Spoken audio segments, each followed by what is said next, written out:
अब तो हद हो गई है। प्रशासन, पुलिस और मुख्यमंत्री खुद खुलकर जो है अब मुसलमानों के खिलाफ जहर उगलने लगे हैं। बताऊंगा खबर क्या है, लेकिन उससे पहले समझिए कि जिस तरीके से मीडिया लगातार मुसलमानों के खिलाफ नफरत भरे बयानबाजी या खबरें चलाता है, अब तो खुलकर वो जो है कटवाए हिंद वर्सेस भगवाए हिंद लिखने लगा है। फासिज्म की जो भाषा है वो इस्तेमाल कर रहा है खुलकर, लेकिन कोई उसको रोकने वाला नहीं है, कोई टोकने वाला नहीं है। उसका नतीजा ये हो रहा है कि ग्राउंड पर लोग जो है एक दूसरे को मारने को उतारू हैं, लोग मार रहे हैं। वहीं दूसरी तरफ जो जो शपथ लेते हैं संविधान की, कानून व्यवस्था बनाए रखने की, अब वही जो है उनके भक्षक बने हुए हैं। किस तरीके से, दो खबरों से आपको अंदाजा हो जाएगा। देखिए, पहली खबर है 6 जुलाई को मुहर्रम था। मुहर्रम में जुलूस में एक हादसा होता है और एक जय श्री राम भगवाधारी एक झंडा लगा होता है गली में, लेकिन चूंकि मुहर्रम था और वहाँ पर कुछ जो है करतब दिखा रहे थे वो मुंह से आग निकालने वाला, तो उसकी चपेट में आ जाता है और उसका कुछ हिस्सा जो है वो जल जाता है। इसको लेकर फिर क्या था, फिर बवाल शुरू हो गया और वीएचपी बजरंग दल के लोगों ने हंगामा शुरू कर दिया, थाने का घेराव किया। अब खबर आ रही है कि पुलिस वाले जो हैं उनके खिलाफ एनएसए लगाने की तैयारी कर रहे हैं, साथ ही साथ उनके घरों को बुलडोज करने की भी तैयारी कर रहे हैं। बस उसमें क्या था कि लोग जो हैं जो करतब दिखा रहे थे वो लोग उनके उससे ये हुआ कि वो जो भगवा झंडा जो लगा हुआ था जिस पर जय श्री राम लिखा हुआ था उसका कुछ हिस्सा जल जाता है, फिर जो है उनकी भावनाएं आहत हो जाती है। और अब बात यहाँ तक पहुँच गई कि उन्होंने जो है एनएसए लगाने की तैयारी कर दी है। वहीं दूसरी तरफ कांवड़ यात्रा के नाम पर खुली गुंडागर्दी चल रही है यूपी में, और किस तरीके से देखिए ढाबों और होटलों पर तोड़फोड़ की जा रही है। इस पर कोई संज्ञान लेने वाला नहीं है। ना इनके खिलाफ जो है मुकदमा होगा, ना इनकी जांच होगी, ना इनकी धरपकड़ होगी, कुछ नहीं होगी। अगर आप जो है प्रशासन की इजाज़त से जुलूस भी निकाल रहे हैं और कुछ घटना घट जाती है तो उसके बाद फिर हंगामा क्या होगा। दोनों खबरें हैं, एक मध्य प्रदेश की है, दूसरी उत्तर प्रदेश की है। दोनों बीजेपी शासित राज्य हैं और दोनों में देखिए किस तरीके का व्यवहार किया जा रहा है और किस तरीके की कार्रवाई की जा रही है। अब तो खुद उत्तर प्रदेश के मुख्यमंत्री योगी आदित्यनाथ जो है अपराधी का नाम लिखकर बाकायदा ट्वीट करते हैं कि इनको बख्शा नहीं जाएगा। जहां पर कोई एक मुस्लिम आरोपी है और उसका नाम लिखकर बाकायदा उत्तर प्रदेश के सीएम योगी आदित्यनाथ ट्वीट करते हैं, लेकिन इनका ट्वीट तब नहीं आता जब हाथरस में जो है एक दलित पीड़िता को मार करके उसको जला दिया जाता है। इनका ट्वीट तब नहीं आता जब बनारस में जो रेप के आरोपी होते हैं वो बीजेपी आईटी सेल के होते हैं। इनका ट्वीट तब नहीं आता है तब जब सेंगर जो है वो एक लड़की के पूरे परिवार को जो है ख़त्म करवा देता है ट्रक से, तब इनका जो है नाम के साथ ट्वीट नहीं आता।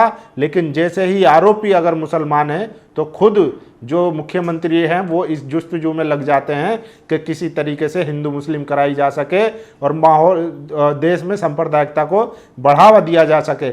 यही नतीजा है कि आज पूरी दुनिया में भारत की साख जो है वो कहीं ना कहीं धूमिल हुई है। आप पूछिए जो लोग टूरिस्ट बनकर विदेशों में घूमने जा रहे हैं कि उनके साथ किस तरीके का व्यवहार हो रहा है।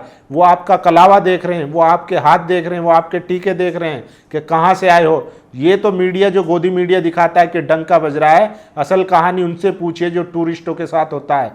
एक वीडियो में आपको बताता हूँ, परमवीर करके एक व्लॉगर हैं, पूरी दुनिया में घूमते हैं, लगभग 100 से ज़्यादा कंट्री में घूम चुके हैं। उनसे पूछिए उनके साथ किस तरीके का वाकया हुआ और क्यों हुआ ये भी पूछिए।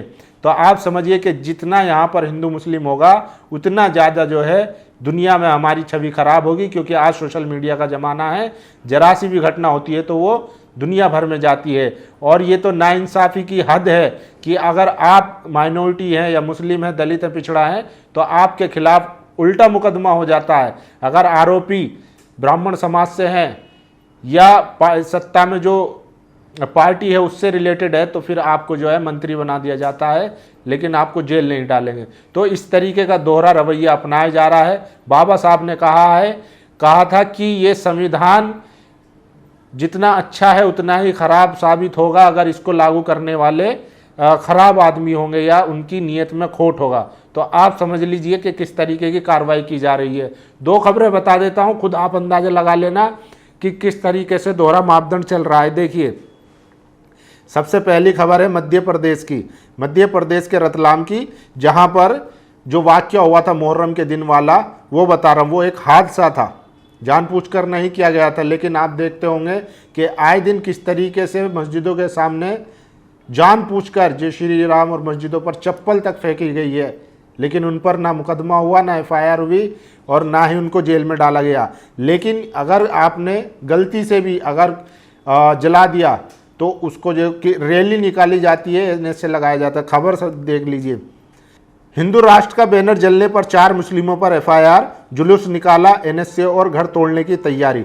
मध्य प्रदेश के रतलाम जिले के सेलाना में मुहर्रम जुलूस के दौरान मस्जिद चौक पर लगे हिंदू राष्ट्र लिखे बैनर को जलाने के आरोप में शहजाद मेव, बबलू शाह, भैयू खान पठान और अज्जू शाह के खिलाफ पुलिस ने 2 धाराओं में एफआईआर दर्ज की है। घटना 6 जुलाई 2025 की है, जब जुलूस में करतब दिखाने के दौरान एक युवक ने मुंह से पेट्रोल उड़ाकर आग की लपटें निकाली, जिससे कपड़े का बैनर आंशिक रूप से जल गया। इसका वीडियो सोशल मीडिया पर वायरल होने के बाद बजरंग दल वीएचपी ने इसे हिंदू राष्ट्र और भगवा ध्वज का अपमान बताकर सेलाना थाने का घेराव किया। बाजार बंद करवाए गए और मस्जिद के सामने हनुमान चालीसा का पाठ किया गया। दबाव में पुलिस ने 4 आरोपियों को गिरफ्तार किया और सूत्रों के अनुसार हिरासत में उन्हें कथित रूप से 3rd डिग्री ट्रीटमेंट दिया गया। इसके बाद 7 जुलाई 2025 को पुलिस ने आरोपियों को शहर में जुलूस भी निकाला। ये तस्वीरें देख सकते हैं आप। और अब प्रशासन एनएसए और उनके घर तोड़ने की कार्रवाई करने की तैयारी कर रहा है। और माइनॉरिटी अफेयर मिनिस्टर किरण रिजिजू कहते हैं सब चंगा सी। तो ये देखिए, बड़ी खबर है कि किस तरीके से अगर आप अनजाने में भी कोई गलती कर देते हैं तो उनको किस तरीके से जलील और ख्वार किया जाता है और उनके घरों पर बुलडोजर चलाने की तैयारी हो रही है। और वहीं दूसरी तरफ ये देखिए, मुजफ्फरनगर के श्री सिद्ध बालकनाथ होटल में कांवड़ियों ने इसलिए तोड़फोड़ मचाई क्योंकि उनके मुताबिक खाने में प्याज थी, जिसके बाद कांवड़ियों ने होटल पर धर्म भ्रष्ट करने का आरोप लगा, खूब उत्पात मचाया और होटल में तोड़फोड़ मचाई। देखिए, श्री सिद्ध बाबा बालकनाथ देव ढाबा पर कांवड़ियों ने भोजन में एक प्याज का टुकड़ा पाया गया। कांवड़ियां नाराज हो गए। धर्म भ्रष्ट करने का आरोप लगाकर उन्होंने जमकर उत्पात मचाया, होटल में खूब तोड़फोड़ की। इस घटना के बाद ढाबे के कर्मचारी काम छोड़कर चले गए हैं। आपको याद होगा, हमने दिखाया था किस तरीके से एक गैंग एक्टिव है यूपी में, जो ढाबों पर जाकर उनके नाम पता कर रही है, उनकी पैंट उतरवा कर देख रही है। अब जो है कांवड़ यात्रा के नाम पर आप एक किसी धार्मिक जुलूस में जा रहे हैं जो अच्छे काम के लिए होता है, लेकिन आप वहाँ उसके नाम पर गुंडाई करते हैं। और किस तरीके से देखिए, पूरी तस्वीरें बता रही हैं कि कितना ज़्यादा हंगामा किया गया, तोड़फोड़ किया गया। इनको ना कोई रोकता ना टोकता, पुलिस मूक दर्शक बनकर देखती रहती है क्योंकि ये एक धार्मिक जुलूस में जा रहे हैं। वहीं अगर आपसे कोई अनजाने में भी कोई घटना घट जाती है तो फिर आपके खिलाफ एनएसए लग जाता है। और देखिए, ये वजह देखिए, इसकी शुरुआत जो है, आप 2 ट्वीट देखिए। एक ये देखिए मीडिया का किस तरीके से इन्होंने टाइटल दिया है, भगवाए हिंद वर्सेस कटवाए हिंद। नहीं, दूसरी तरफ ये ट्वीट देखिए, ये योगी आदित्यनाथ है, उत्तर प्रदेश के मुख्यमंत्री हैं, और ये किस तरीके से आरोपी का नाम लिखकर ट्वीट कर रहे हैं। लेकिन इनका ट्वीट तब नहीं आता है जब आरोपी या तो ठाकुर होता है, ब्राह्मण होता है, या इस तरीके के जो आरोपी होते हैं उनका ट्वीट नहीं आता है। आपको याद होगा कि इटावा में किस तरीके से एक ब्राह्मण परिवार ने यादव समाज के कथावाचकों पर किस तरीके के साथ उनका मुंडन किया, उन पर पेशाब तक किया गया, लेकिन उल्टा मुकदमा उन्हीं पर हुआ। तो ये भी खबर है, ऐसी स्थिति है। और देखिए, जिस तरीके से आज देश में कानून व्यवस्था चल रही है, सिर्फ एक जो है समुदाय के लोगों को प्रिविलेज मिला हुआ है। वो जब चाहे, जिसे चाहे, जिस मर्जी को चाहे मार पीट सकते हैं, गुंडे ही कर सकते हैं, लेकिन उनके खिलाफ, उनके ऊपर ना तो कानून लागू होता है ना संविधान लागू होता है। अगर होता भी है बहुत दबाव के बाद तो उनको तुरंत जमानत भी मिल जाती है। लेकिन अगर आप माइनॉरिटी है, SC ST OBC है, तो आप पहले तो आपके खिलाफ जो है पुलिस ही इतना तगड़ा एक्शन लेगी कि आप जो है या तो टांग में गोली मार देंगी या सीने में या छाती पे। अगर वहाँ बच भी गए तो फिर आपके घर को बुलडोज कर दिया जाएगा या फिर आपके घर परिवार वालों को परेशान किया जाएगा, जो आपकी ज़िंदगी भर की कमाई होती है। सुप्रीम कोर्ट का ऑर्डर आने के बावजूद भी घरों पर बुलडोजर चलाया जा रहा है।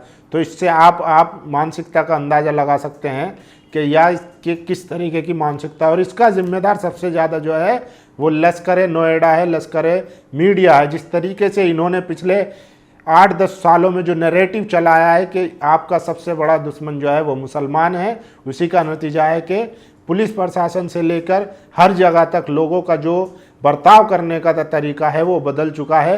अब इंसाफ भी जो है आपका नाम देखकर, चेहरा देखकर, दाढ़ी देखकर किया जा रहा है। तो आप लोगों की क्या राय है दोनों खबरों पर? अपनी राय जरूर दीजिए। शुक्रिया।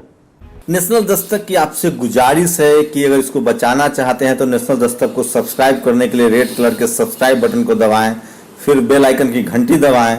नेशनल दस्तक को बचाने के लिए बहुत जरूरी है कि हर खबर को शेयर करें, लाइक करें, कमेंट जरूर करें।